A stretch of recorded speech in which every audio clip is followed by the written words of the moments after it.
Welcome back, everybody, to Learning Hebrew. This is chapter 10 of the book, The First Hebrew Primer, and in this chapter we are going over word pairs, plural. As usual, we will start with the vocabulary. In the first column, we have ohel, or the plural form ohalim, which is tent. Next, we have zahar, which is the word for gold. We have, I'll get my pointer here, Yaakov, which is Jacob. Ko, thus or so. Kohen, or Kohanim, priest. Kli, or Kelim, which is vessel, dish, or implement. Next in this column is Makom, or Makomot, which is the word for place. And by the way, this last word here is what this looks like in a word pair form. So that's why you have the word plus the little dash here, which indicates that this is what it looks like when it's attached to another word in a word pair. In the other column, we have, sorry about the weird font here, we have nefesh, or nafashot, which is soul or person. And actually that's pronounced nefesh with the accent. The accent is over the noon, so my mistake. Next we have od. Again, still yet another more. The next one is ayin, or einaim, which is the word for eye, or eyes in the plural form. We have midbar, which is wilderness or desert. Panim, which is face or faces. Rachel, which is the name for Rachel. And Sar, or Sarim, which is commander or chief. The way I remember this one is, it sounds like the word Tsar, like the Russian ruler. Anyways, so that is the vocabulary for this chapter.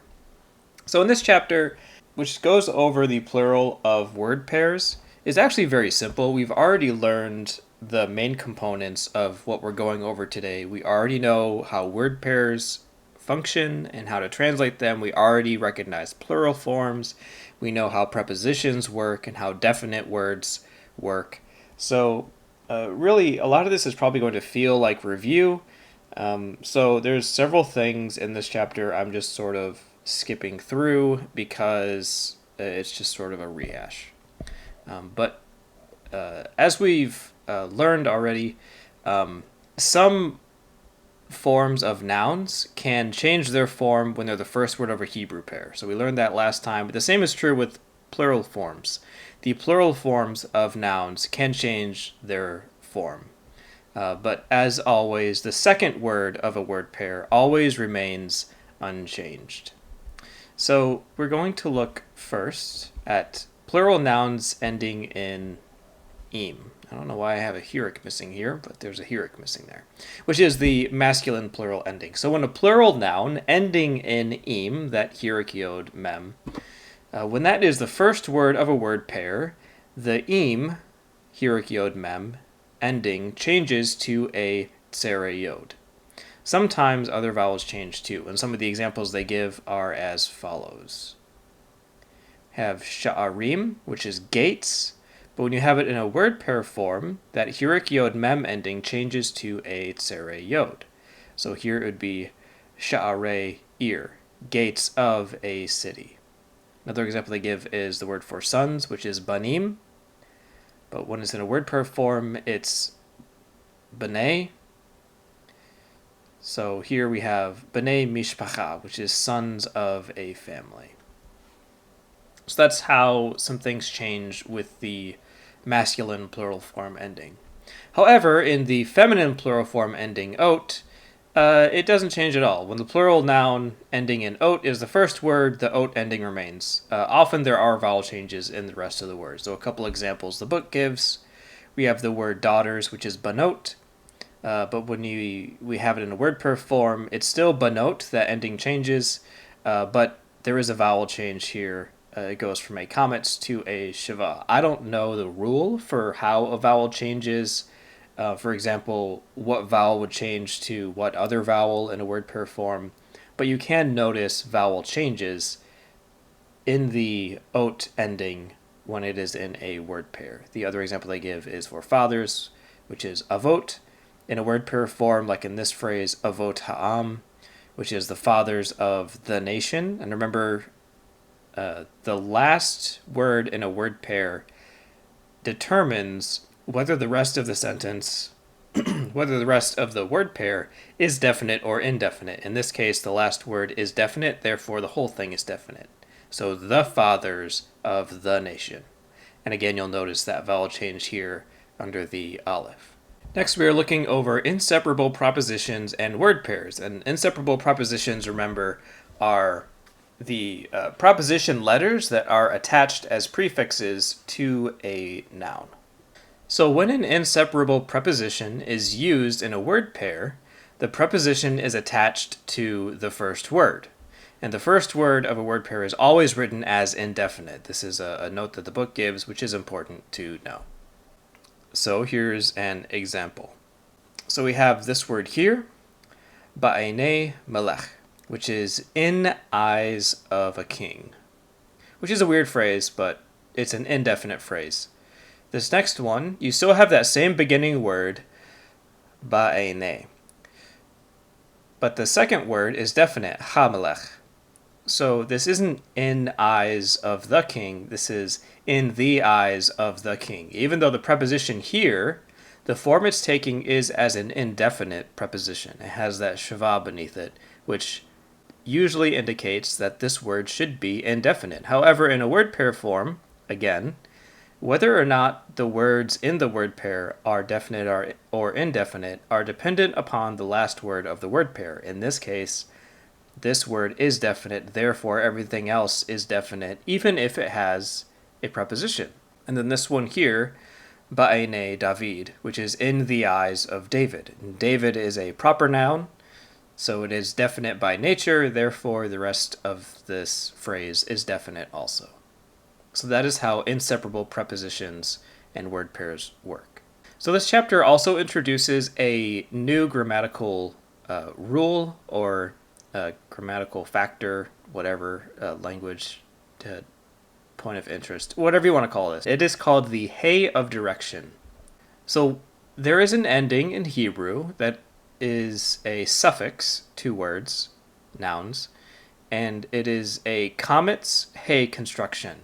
So when the comet's hey ending is attached to a noun, it indicates direction or motion toward. It is noted here that not all words can take the hey of direction. This note you can remember if you want to. Sometimes it's helpful to know words that cannot take a hey of direction, or what is also called the directional hey. You might learn it that way. That's how I learned it, so I usually call this the directional hey. But for translating purposes, this rule is not that important because we're not learning how to write Hebrew, we're learning how to read it. So this is much more important of a rule to know if you were to write Hebrew, to know what words cannot take the hey of direction. So this is what this looks like in practice.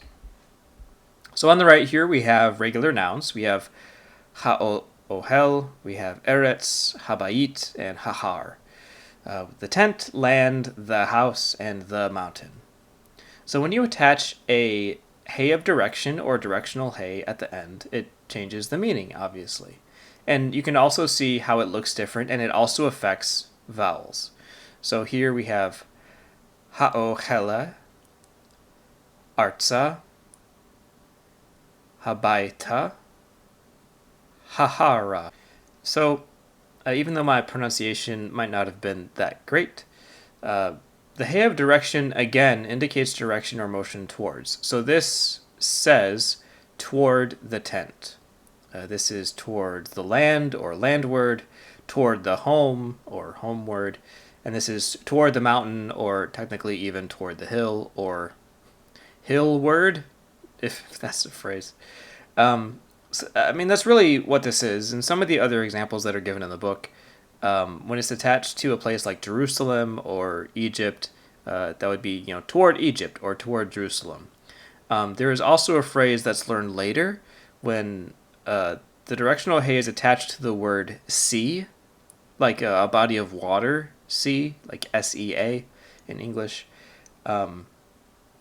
And that does mean C word, but also, and this is just, geography lesson, the sea in Palestine, Israel, whatever land, nation you want to refer to, the sea is to the west. So in Hebrew, the Hebrew language, C word can also be translated westward. So that's also just a fun fact. We'll learn that later on, though. The book does introduce that. But I just thought I'd bring that up now to sort of illustrate this in another context. So that's going to wrap it up. Again, this was a fairly quick chapter, pretty simple because we already knew the underlying concepts. The only real addition was the directional hey that we learned, but that one is fairly simple. It can get confusing, though, when we see it in practice because there are several words that end with a comets hey construction, including a lot of verbs. So sometimes you can get caught up trying to translate those words and trying to figure out what they are because they look very similar to other words and other constructions. But regardless, that is the chapter. Fairly simple. I would recommend the exercises for this to be 1, 2, 4, and a tall tale. There are several exercises in this chapter. You can certainly do them if you want to. I always say that just because the more exercises you do, the better you get, as well as doing the oral review at the beginning of each chapter, because those are helpful as well. But for this chapter, I would recommend exercises 1, 2, 4, and a tall tale. So that is going to wrap it up for this week. And next week we will be in chapter 11, which is